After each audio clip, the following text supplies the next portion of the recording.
6 दिसंबर 2024 को Hindu army chief सुशील तिवारी के जन्म दिवस और शौर्य दिवस पर हिंदू आर्मी कार्यालय पर सुशील तिवारी की गर्जना महाकुंभ में नहीं घुसने देंगे एक भी विधर्मी को। तिवारी ने कहा, अगर विधर्मी किए घुसने का प्रयास तो हिंदू आर्मी करेगी इलाज, रहेंगे हजारों हजार वॉलंटियर तैयार।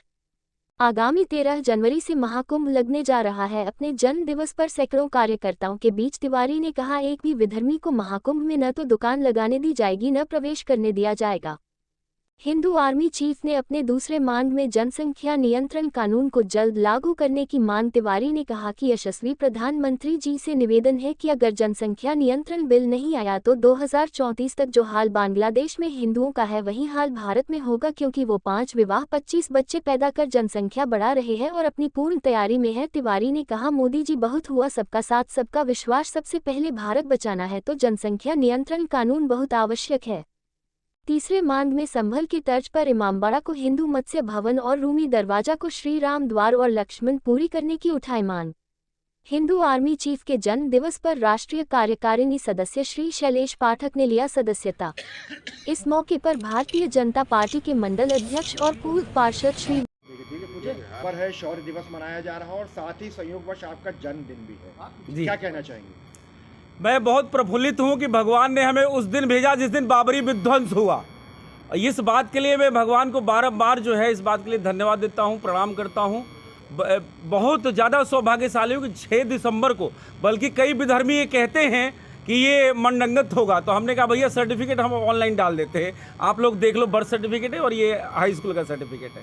तो 6 दिसंबर शौर्य दिवस के दिन हमारा जन्म होना ये अपने आप में बहुत ही सौभाग्यशाली मैं अपने आप को इस बात के लिए समझता हूँ। चूँकि आज जन्मदिन का मौका है, सभी कार्यकर्ता गण आए हैं, मीडिया बंधु आए हैं। 2-3 मुद्दों पे हमने आपसे बात करनी है। पहला मुद्दा है कुंभ मेले का, महाकुंभ जो 2025 में लग रहा है 13 तारीख से, वो मुद्दा है। दूसरा जनसंख्या का है, तीसरा संबल का है। तो इस मुद्दे पे हम अपनी बात रखना चाहते हैं और हम चाहते हैं कि इस बात को प्रधानमंत्री मोदी जी तक आप पहुंचाएं कि प्रधानमंत्री मोदी जी के नेतृत्व में और आदरणीय योगी जी के नेतृत्व में उत्तर प्रदेश चल रहा है और मोदी जी के नेतृत्व में पूरा भारत चल रहा है। कहाँ पे जब वक्त आया तो हिंदू आर्मी ने समय समय पर मुद्दों को उठाया और उस मुद्दे को क्रियान्वित करने का काम केंद्र सरकार ने किया। चाहे वो PFI पे प्रतिबंध की बात हो, वो हमने पहले 2017 में मुद्दा उठाया और उसमें PFI पे प्रतिबंध अमित शाह जी ने लगाया। इस बात के लिए कोटि कोटि उनको धन्यवाद है। चाहे लव जिहाद का मुद्दा हो, हमने उठाया, उस पर योगी जी ने कानून बनाया। चाहे वो आपका जनसंख्या नियंत्रण का मुद्दा हो, आज उसमें कम से कम चर्चा चल रही है। लेकिन मेरा या हिंदू आर्मी के प्लेटफॉर्म से आज जन्मदिन के दिवस पे ये मांग दोबारा पुनः और पुनः कि मोदी जी बहुत इंफ्रास्ट्रक्चर हो गया, बहुत आपने रोड बना लिए, हम अमेरिका से भी ज़्यादा बड़े बड़े रोडों पे चल रहे हैं, लेकिन इन रोडों पे कब्जा तो अल्टीमेटली जैसे आज बांग्लादेश का हालत है वैसे उन्हीं का होना है। तो उसको रोकने के लिए आपको हिंदू राष्ट्र से पहले जनसंख्या नियंत्रण लाने की आवश्यकता है। नहीं तो उनकी जिस तरीके से जनसंख्या वृद्धि हो रही है उस अनुपात में आप देखेंगे तो 2036 से 2040 तक हम बांग्लादेश की स्थिति में होंगे। योगी जी कह रहे हैं बटोगे तो कटोगे, मोदी जी कह रहे हैं एक रहेंगे सेफ रहेंगे। मान लिया, अरे एक तो हम हैं, एक नहीं होते तो आपको केंद्र में पिछले 10 वर्षों से कैसे बैठाए होते। आज हिंदू आर्मी में आए, क्या कारण रहा और क्या देखा? पहली बात मैं आपको चाहूँगा कि आप अपने वाक्य को सुधारें। RSS में तो हर सनातनी को होना चाहिए और RSS ऐसी संस्था है जिसको छोड़ा नहीं जा सकता। अगर आप एक बार ध्वज प्रणाम कर लेते हैं तो आजीवन आप संघ के स्वयंसेवक हो जाते हैं।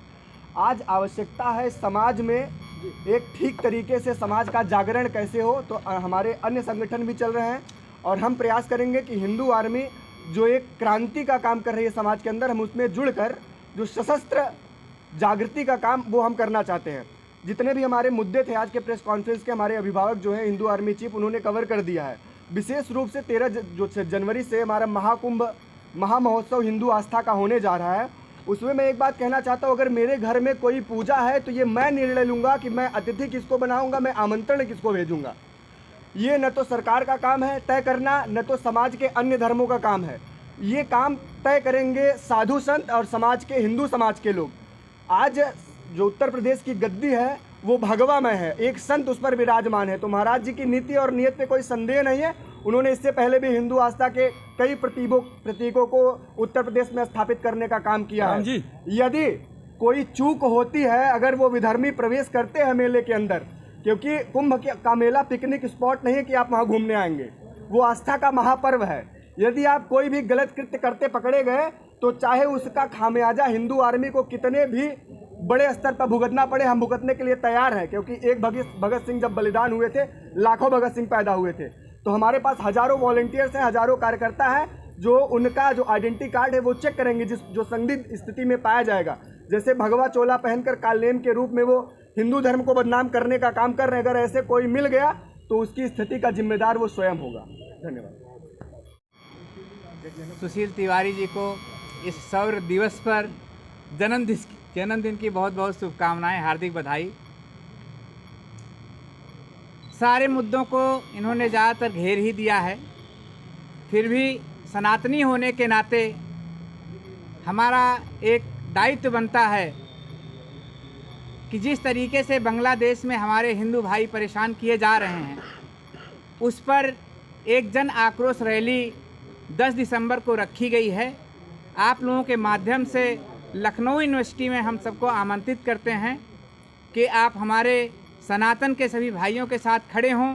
वो विश्व में कहीं पर भी हों, भारत में हों, बांग्लादेश में हों, पाकिस्तान में हों, या किसी भी देश में, ऐसे देश में फंसे हों जहां पर उन पर अत्याचार हो रहा है, हम उनके साथ खड़े हैं और उसके माध्यम से हम एक अपना आक्रोश दिखाएंगे। तो आप सभी से आग्रह है कि 10 दिसंबर को आप उस रैली में, आक्रोश रैली में शामिल हों और सभी हिंदू भाइयों का एक ताकत बढ़ाएं।